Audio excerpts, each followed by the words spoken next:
At 72, I stood in my driveway watching my daughter sob as the movers loaded my oak dresser into a truck headed for a senior living facility, begging me not to go because what would the neighbors think of her as a daughter? 18 months later, sitting across from her at Sunday lunch while she laughed without that dark shadow of exhaustion under her eyes, I knew that walking out of that 4-bedroom house was the most loving thing I ever did for my family. Outside on the asphalt, the moving truck's ramp rattled with every heavy step the workers took. My daughter, Beth, was 43. She had tears streaming down her red cheeks, clutching a bundle of kitchen towels to her chest like a shield. My son, Thomas, stood beside her with his arms folded across his chest, staring at the gravel driveway with a look of wounded stubbornness. "Mom, please, cancel the lease." Beth pleaded for the 4th time that morning, her voice cracking with desperation. "I can take Fridays off. We can set up a baby monitor in your hallway. Mark and I will take turns staying the night. If you move into Pine Ridge, everyone at church is going to think Thomas and I just threw our mother away into a nursing home." "Nobody is throwing me away, Beth," I said, keeping my voice gentle, level, and warm. I took her trembling hands in mine, wrapping my fingers around her knuckles. "I am moving because I love you too much to turn you into my full-time nurse. And I love myself too much to spend my final years waiting at the bottom of the stairs for someone to rescue me." Thomas looked away, shaking his head. He was 46, a successful financial analyst who believed every problem in life could be solved with sheer effort, willpower, and money. To him, an aging mother moving into assisted living was not a practical health decision. It was a personal failure on his resume as a son. I picked up my leather handbag from the porch railing, stepped into the front seat of the taxi, and looked back at our family home one last time. For 40 years, that sturdy 2-story colonial in St. Paul had been the center of our universe. My husband Patrick and I had raised our children there. We had hosted 30 Thanksgiving dinners on the oak dining table. We had planted the lilac bushes that lined the cedar fence. Yet as the taxi pulled away down the street, I did not feel grief. I felt an overwhelming, clean wave of relief. For 36 years, I had worked as a pediatric occupational therapist. I spent my entire career teaching children with developmental delays and physical injuries how to adapt, how to master their environments, and how to use adaptive tools with dignity. I understood how the human body works, and more importantly, I understood how biology eventually extracts its tax on every single one of us. I knew a hard truth that my children were far too young to understand. A house that sheltered your youth will eventually become a dangerous obstacle course in your old age. And more than that, I had already lived through the slow, agonizing destruction of a family that refused to face that reality. To understand why I packed that truck, you have to go back to 1995, when my own mother, Rose, was 75. My mother was a fiercely independent, proud matriarch. When she suffered a mild stroke that left her right side partially paralyzed, my 2 older sisters and I begged her to consider a specialized rehabilitation residence where nurses were on staff around the clock. Mother refused with absolute fury. "You will carry me out of this house in a pine box," she shouted from her armchair, slamming her good fist on the armrest. "Good daughters take care of their mothers at home. Anything less is a disgrace." Out of guilt, fear, and cultural shame, my sisters and I obeyed her. What followed was 7 years of pure, unmitigated domestic hell. For 7 years, my sisters and I divided our lives into exhausting shifts. I was working full-time and raising Beth and Thomas, who were just entering middle school. Every Tuesday and Thursday, and every single weekend, I had to drive across town to change my mother's bed linens, lift her into the bath, administer medication, clean her kitchen, and listen to her bitter complaints about her declining health. My marriage to Patrick suffered terribly. We had no weekends together. We had no vacations. My children grew up watching their mother constantly running out the door with bags under her eyes, stressed to the point of tears. By the 5th year, the terrible unspoken poison arrived, resentment. I loved my mother with all my heart, but there were mornings when my alarm went off at 5:30 a.m. and a dark, shameful thought whispered in my chest, I cannot do this for another year. When Mother finally passed away in her sleep at 82, my sisters and I were not united in sweet, gentle grief. We were completely hollowed out, emotionally broken, and carrying years of unspoken bitterness that forever altered our relationships with each other. Standing beside her grave on a rainy October morning in 2002, I looked at my young daughter Beth and made a silent, sacred promise. I will never do this to you. I will never make my physical decline the price of your youth. When Patrick passed away 6 years ago from heart failure, the big house in St. Paul suddenly became vast, cold, and treacherous. At first, I told myself I was managing just fine.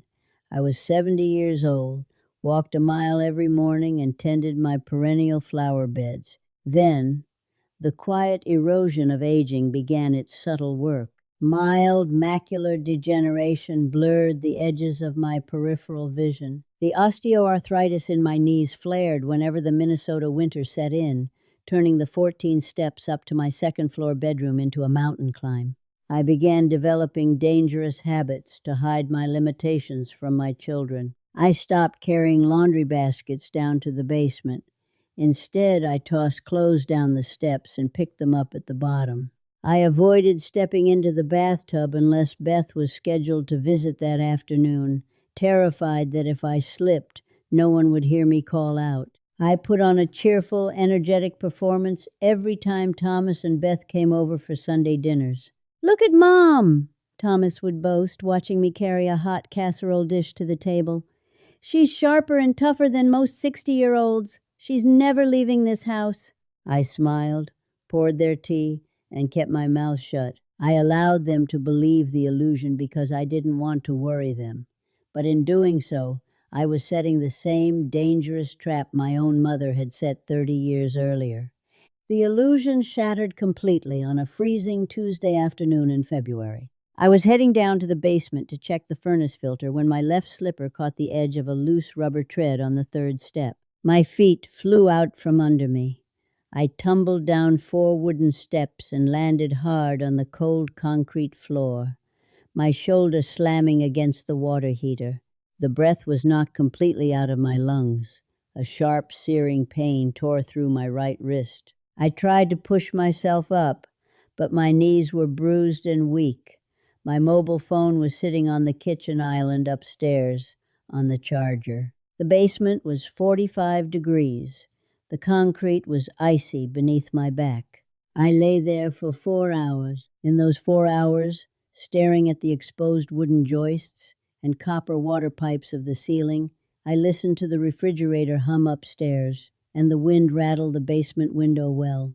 I had plenty of time to think. I didn't think about my broken wrist or the cold floor. I thought about what would happen if I had hit my head.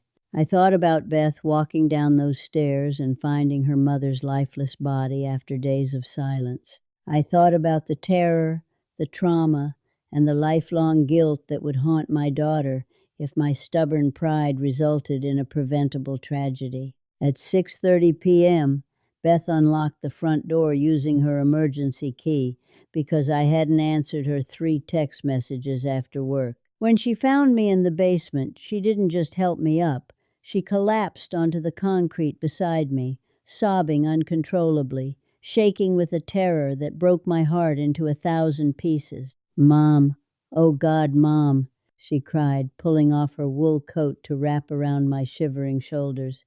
"How long have you been down here? Why didn't you have your phone? What if you had died?"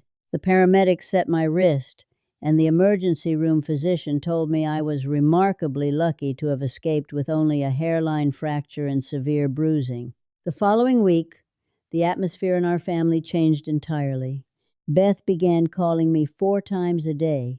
She insisted on driving across town during her lunch breaks to check on me, leaving her 3 young children with a babysitter. Thomas offered to spend $20,000 to install a motorized chairlift on the stairs and cameras in my living room and kitchen. They were trying to build a fortress of safety around me. But every time Beth walked through my door, I saw that familiar, haunted expression in her eyes, the exact same exhaustion, panic, and overwhelming weight that I had carried during the years I cared for my mother. Her marriage was already showing signs of strain. Her husband, Mark, was working late, and Beth was snapping at her kids over minor homework mistakes because her nervous system was on permanent high alert, waiting for the next phone call from St. Paul.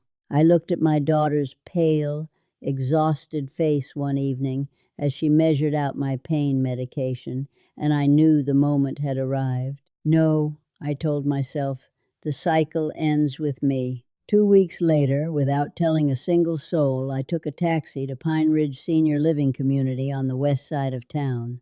I didn't want to see a clinical nursing ward. I wanted to see what modern independent senior living actually looked like. What I found took my breath away. Pine Ridge was not a sad institution where people were sent to fade away. It was a bright, bustling, light-filled community. The main foyer had a library with floor-to-ceiling windows overlooking a pond with weeping willows. There was an art studio with pottery wheels, an indoor warm-water hydrotherapy pool, a movie theater, and a dining room that smelled of fresh rosemary chicken and freshly baked bread.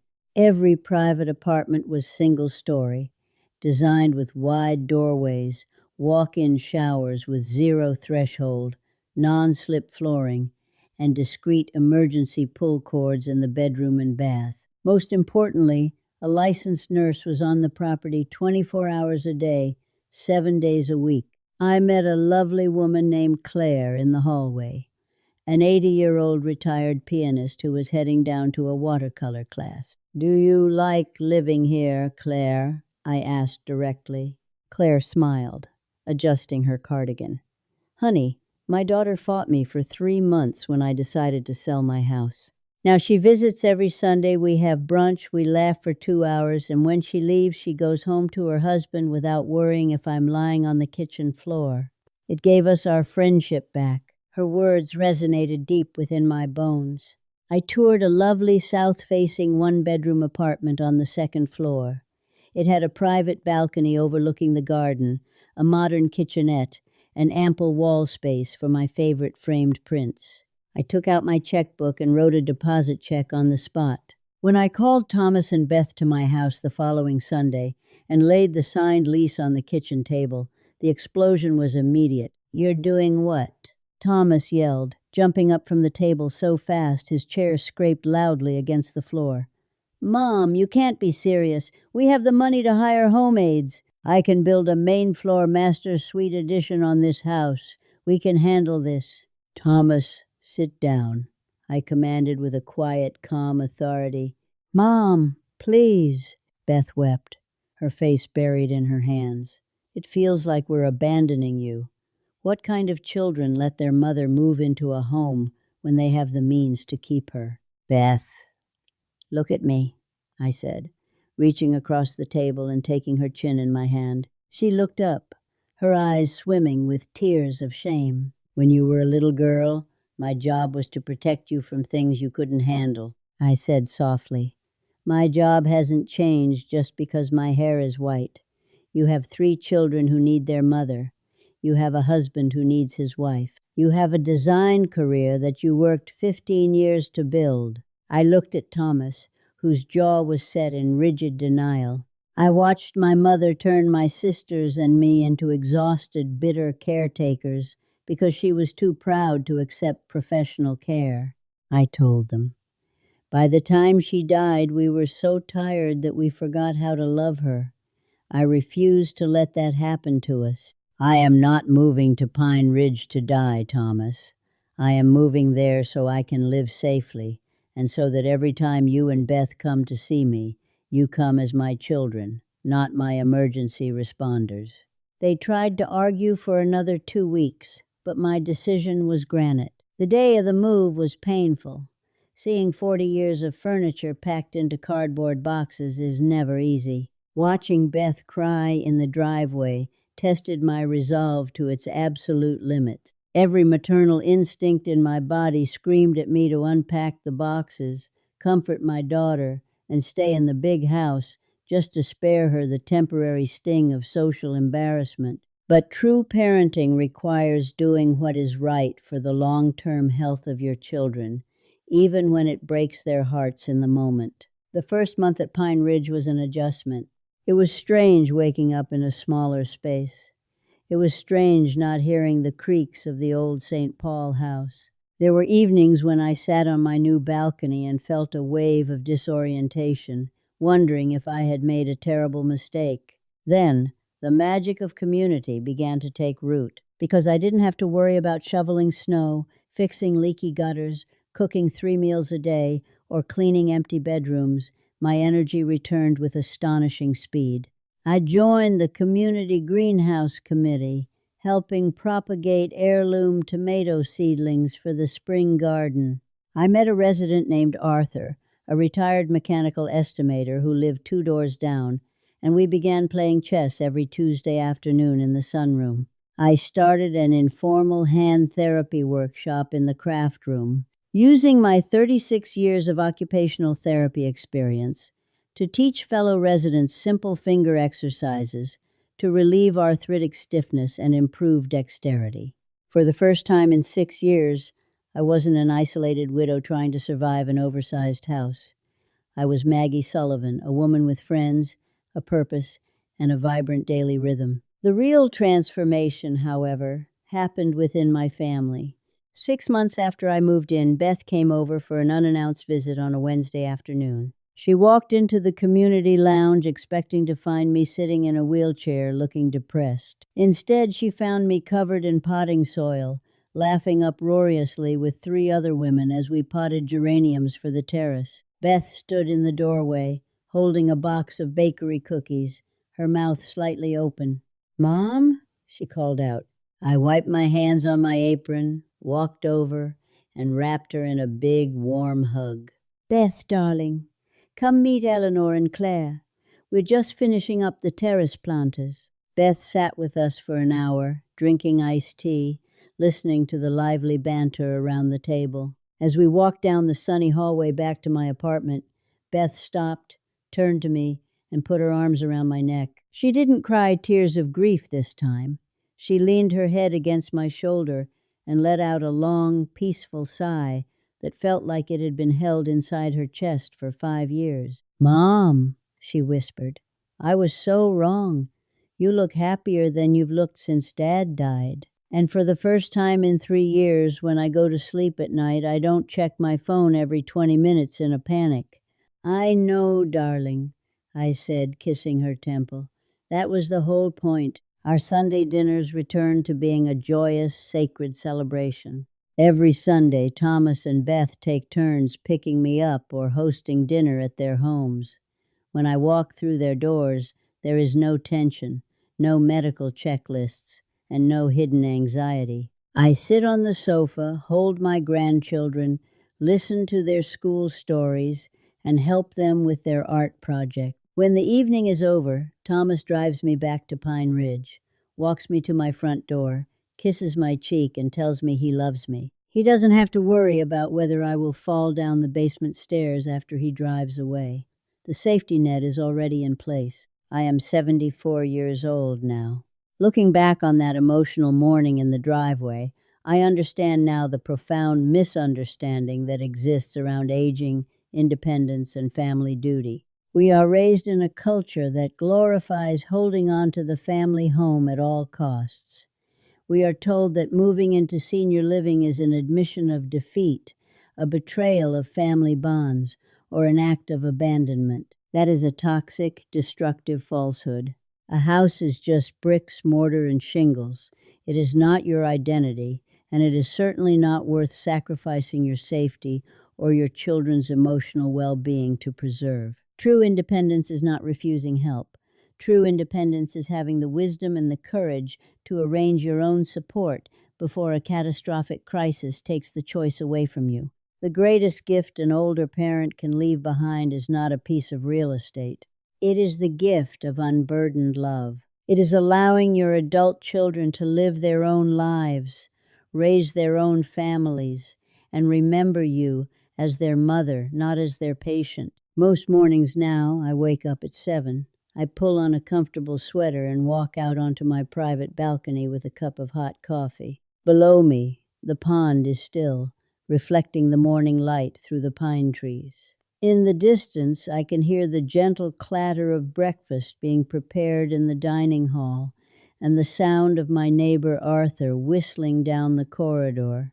On my wrist, I wear a discreet silver band with a small emergency button. It doesn't feel like a badge of weakness. It feels like a key to absolute freedom. I gave my children their lives back, and in doing so, I found my own. If you have ever had to make a difficult decision about moving into a senior living community, or if you've navigated the emotional conversations around aging parents and caregiving boundaries, I would love to read your story in the comments below. Supporting one another with honesty and grace is how we find peace in these later chapters of life. And if this reflection brought comfort or clarity to your day, please like the video and consider subscribing to join our community for the next story. Until then, take good care of yourself and never be afraid to choose dignity over stubborn pride.